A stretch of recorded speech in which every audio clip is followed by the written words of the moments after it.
Bonjour à tous, bienvenue dans un nouveau Café Féminin. On vous retrouve en direct de Genève dans le Wild Girls Deli au-dessus du Bon Jenny Grider en compagnie de monsieur Olivier Clerc. Bonjour, merci beaucoup d'être avec nous. Bonjour, avec grande joie, c'est très sympa de se retrouver ici. Vous êtes donc auteur, traducteur, vous êtes genevois, vous êtes l'auteur de 19 livres un peu dans le domaine de la spiritualité et du développement personnel. Vous avez d'ailleurs consacré 2 livres à la thématique du pardon, c'est un sujet très important pour vous. Le premier s'intitule Le don du pardon et le second s'appelle Peut-on tout pardonner? Donc c'est un peu de cette thématique-là que nous allons parler aujourd'hui, sachant que vous estimez que le pardon tel que vous le définissez peut guérir les blessures du cœur. Donc voilà, une thématique un peu importante en ce mois de janvier-février, on a un peu le blues, je pense que c'est important de faire de l'introspection, donc ça tombe bien. Pour commencer, comment est-ce que vous définissez le pardon tel que vous l'évoquez vous dans vos travaux? Alors justement, le pardon, ça fait partie de ces mots sur lesquels il y a une espèce de confusion généralisée. Et moi, j'aime bien définir les mots pour qu'on sache de quoi on parle. Et au fil de ma pratique, puisque ça fait 20 ans que je suis tombé dans cette aventure-là, j'ai fini par définir simplement le pardon comme la guérison des blessures du cœur. C'est-à-dire qu'on a tous, pratiquement tous, vécu des choses difficiles, soit dans la petite enfance, soit à l'adolescence, soit jeune adulte. Et puis on se retrouve avec des coups là, on a subi des trahisons, on a peut-être perdu des êtres chers, on a été plaqué, on a perdu un boulot. Et puis, il y a quelque chose qui nous a impacté. Donc, parfois, c'est de la colère, parfois, c'est du chagrin. Comment je vais guérir ça? On se rend compte qu'il y a beaucoup de gens, finalement, qui n'ont pas d'outils pour ça et qui vont se retrouver avec des blessures, qui vont se rouvrir à la première occasion. Voilà. Et pour moi, le pardon, c'est la voie royale vers la guérison du cœur. Donc en fait, finalement, le pardon, c'est s'autoriser à lâcher les blessures, c'est de ne pas les trimballer sur le temps et les laisser continuer à nous hanter de cette façon. En quoi est-ce que le pardon peut... C'est un lâcher-prise, en fait, c'est une libération. Alors, effectivement, il y a vraiment quelque chose qui est de l'ordre du lâcher-prise dans le pardon, comme on pourrait aussi dire du deuil. Parce que quelqu'un a dit pardonner, c'est renoncer à tout espoir d'un passé meilleur. C'est-à-dire je fais le deuil du passé idéal, de l'enfance idéale, de la vie idéale que j'aurais voulu avoir, et puis je me réconcilie avec ce que la vie m'a vraiment offert. Et au lieu de turbiner sans cesse dans la tête en me disant il aurait dû se passer ci, puis c'est pas juste, et finalement d'être la victime de nos propres fonctionnements inconscients, dans le pardon tel que je le transmets, tel que je l'ai reçu donc de Miguel Ruiz il y a 20 ans au Mexique, il y a vraiment quelque chose qui est de l'ordre de l'abandon et qui va permettre enfin la guérison. Voilà. Donc quelque chose qui est de l'ordre de la résilience qui se passe à l'intérieur de nous. Donc on n'a pas besoin de l'autre, en fait.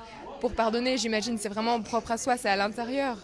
Oui, alors ça c'est une autre particularité. Moi quand je vis cette expérience fondatrice il y a 20 ans au Mexique, je me rends compte que moi j'avais toujours cru que le pardon c'était un cadeau qu'on faisait à l'autre. Et tout d'un coup, je découvre, mais bon sens, c'est à moi que ça fait du bien. C'est moi qui peut cicatriser. Si quelqu'un m'a agressé dans la rue, là, ici en bas, et que je saigne, je vais pas continuer de saigner juste pour punir le gars qui m'a agressé. Ça n'a pas de sens. Et en fait, c'est ce qu'on fait souvent quand on s'autorise pas à régler des blessures du passé et on croit que ce faisant, on va faire du tort à l'autre, mais c'est complètement absurde. Quelqu'un a dit, ne pas pardonner, c'est comme avaler soi-même du poison et penser que la personne en face va en être atteint.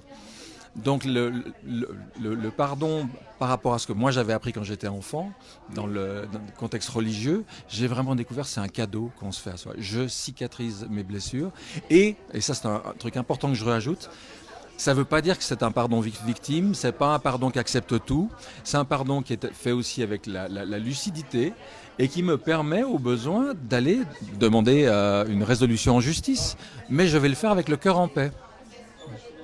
Donc le fait de pardonner, c'est pas être faible finalement, c'est comme la gentillesse, on l'associe souvent à une forme de faiblesse, une sorte de... Oui, voilà, de se laisser un peu marcher dessus, mais le pardon, non, c'est vraiment une prise de position et de décider de prendre les choses en main et de ne pas laisser les blessures du cœur nous guider ou nous hanter, comme je disais. Exactement, et c'est Gandhi qui disait qu'en fait le pardon n'était accessible qu'aux courageux. C'est pas quelque chose qui est disponible aux gens qui sont dans la faiblesse, ce qui surprend, parce qu'effectivement, nous on a l'idée en fait du pardon qui est une forme de capitulation. Je laisse tomber, je me résigne, et quelque chose qui a un arrière-goût quand même amer. Mais le pardon véritable, c'est pas ça. Le pardon véritable, il va guérir le cœur, il va nous redonner la joie, il va nous redonner la capacité d'aimer, il va nous libérer du passé et donc nous rendre capables non seulement d'apprécier le présent, mais de nous projeter dans l'avenir. Moi, j'ai rencontré des gens incroyables. Jean-Paul Samputu, par exemple, survivant du génocide rwandais.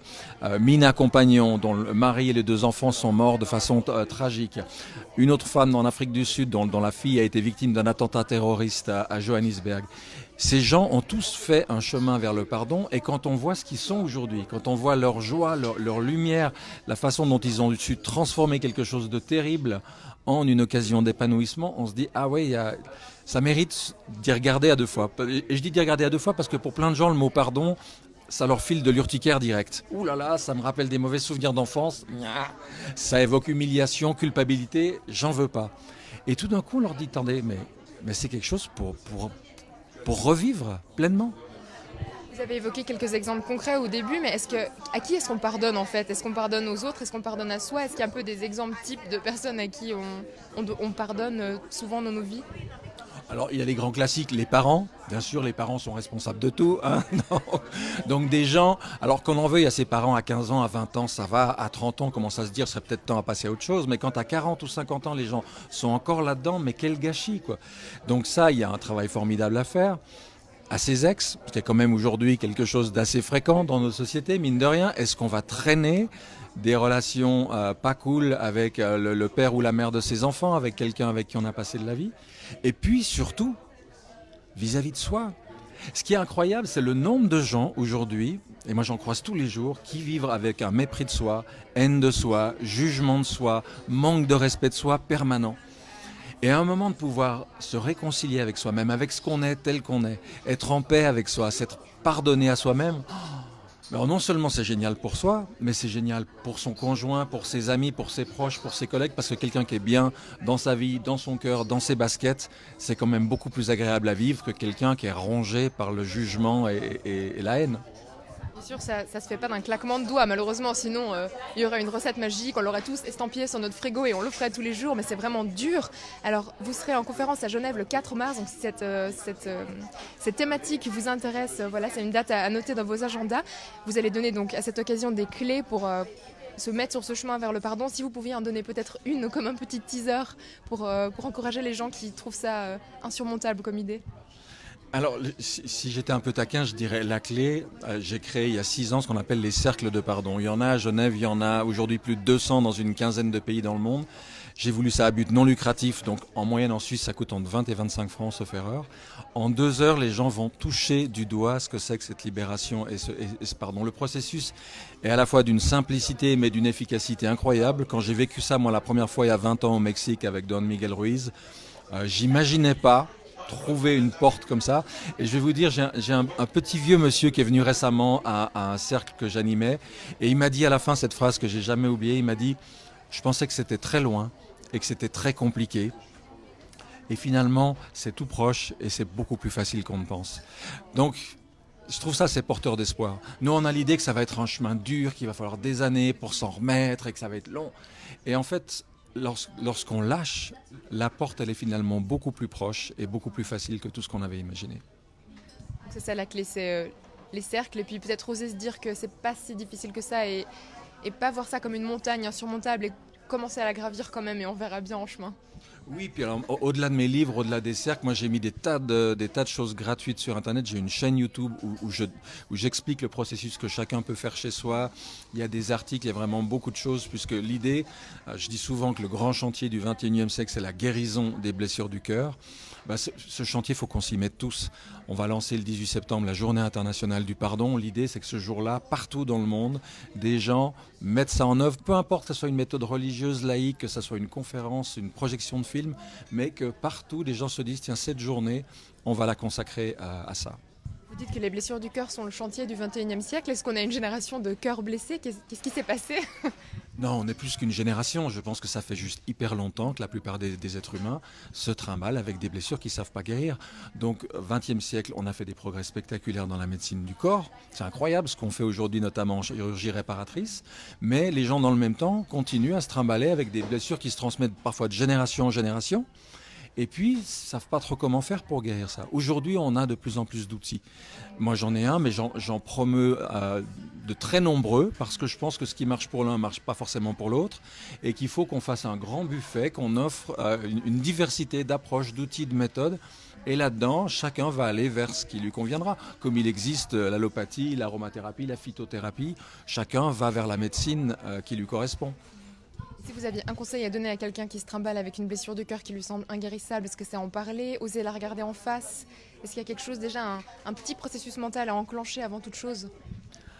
Il y a déjà, pour moi, derrière le pardon, en fait, il y a l'espoir. C'est-à-dire de se dire, en fait, il y a des gens qui ont vécu ce que j'ai vécu, voire qui ont vécu encore pire et qui ont guéri. Donc si eux l'ont fait, peut-être que moi j'ai des chances de le faire. Quand on a on a créé une association qui s'appelle Association Pardon International, on a une chaîne YouTube et on a une vingtaine de vidéos de gens qui sont venus témoigner de leur chemin. Et quand on voit d'où ces gens sont partis, quand on voit ce qu'ils ont vécu, et qu'ils ont réussi à cheminer vers le pardon, on se dit, ok, j'y arriverai peut-être pas demain, peut-être que selon la gravité de ce que j'ai vécu, il va me falloir un moment, mais il y a des solutions, il y a des outils, il y a des approches, je peux me faire aider. Et moi, j'ai envie de donner cet espoir-là aux gens, de se dire, c'est pas foutu, je vais pas passer ma vie entière à être dans la rage, dans la rancune, dans le ressentiment. Donc un message d'espoir, je pense que ce sera le mot de la fin, c'est un mot de la fin encourageant. Merci beaucoup Olivier Clerc, vous serez donc en conférence à Genève le 4 mars. On vous mettra à la fin de ce live un lien dans les commentaires, vous pourrez aller découvrir tout ça. Un atelier les 9 et 10 mars à Genève aussi, un atelier de 2 jours qui s'appelle Le don du pardon que je donnerai aussi à Genève. Donc à nouveau, on vous mettra le lien également pour l'atelier. Donc merci beaucoup pour tout. Merci aussi. À tout bientôt. Et quant à vous, prenez soin de vous et on vous retrouve tout bientôt pour un autre Café Féminin. Bon après-midi.